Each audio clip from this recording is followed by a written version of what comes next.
Bonjour à tous. Dans cette vidéo, nous allons parler de couleurs et de concentration de solutions. Un premier objectif, c'est de pouvoir expliquer la couleur des solutions à partir de leur spectre UV visible.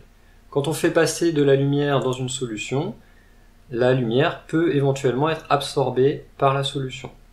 Donc on va envoyer de la lumière blanche qui contient toutes les couleurs de l'arc-en-ciel et on va mesurer à quel point chaque couleur est absorbée par la solution. Ici, on a le spectre d'absorption, donc le spectre de la lumière qui sort de la cuve.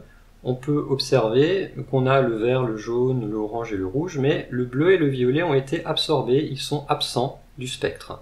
Si on fait des mesures, donc en fonction de la longueur d'onde, on va mesurer l'intensité transmise, ce qui va nous donner l'absorbance de la solution qui mesure à quel point la couleur est absorbée par la solution. On voit bien sur le spectre UV visible que le violet et le bleu sont très absorbés et pas les autres couleurs. Alors, de quelle couleur est cette solution ? La solution absorbe le bleu et le violet, mais de quelle couleur est-ce qu'elle est ? Eh bien, les rayons lumineux qui vont rentrer dans notre œil vont contenir toutes les couleurs qui sont passées à travers la solution, donc le vert, le jaune, le rouge. On va utiliser le cercle chromatique qui est là.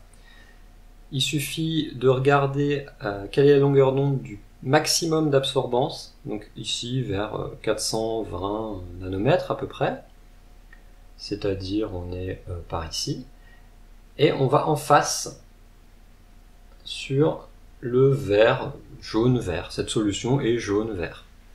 Le deuxième objectif, c'est de pouvoir déterminer la concentration d'une solution inconnue par des mesures d'absorbance.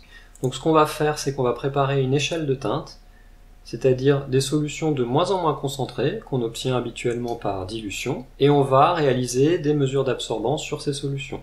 Le spectrophotomètre dont on dispose doit être réglé à une certaine longueur d'onde. Il faut lui dire à quelle longueur d'onde il doit mesurer l'absorbance. Donc pour ça, on va regarder le spectre UV visible de cette solution, et on va faire des mesures d'absorbance quelque part où ça absorbe beaucoup, pour pouvoir avoir des valeurs élevées et donc réduire les risques d'incertitude. Donc là, on peut le régler vers 550 nanomètres, c'est-à-dire que le spectrophotomètre va envoyer la longueur d'onde 550 nanomètres à travers la solution et il va mesurer à quel point cette longueur d'onde est absorbée.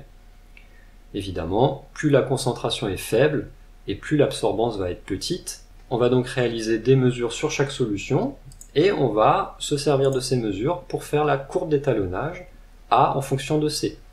On va placer donc la concentration en abscisse et l'absorbance qu'on a mesurée en ordonnée. Et on va placer les points sur notre graphique en fonction des mesures qu'on a réalisées sur les solutions. On observe qu'on obtient une droite, l'absorbance est proportionnelle à la concentration.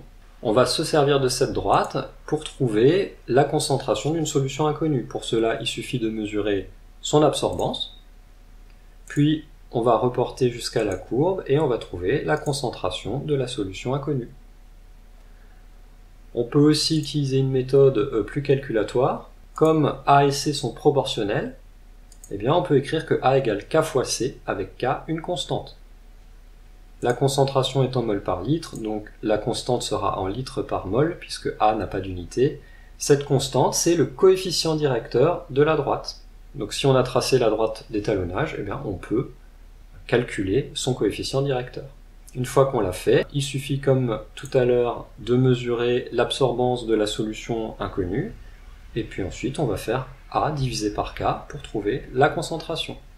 Donc retenez que l'objectif c'est de pouvoir expliquer ou prévoir la couleur d'une solution en fonction de son spectre UV visible et de pouvoir déterminer une concentration en faisant des mesures d'absorbance. Merci d'avoir regardé cette vidéo, on se retrouve la prochaine fois pour un tuto où je vous expliquerai comment dresser un ours. Ciao à tous!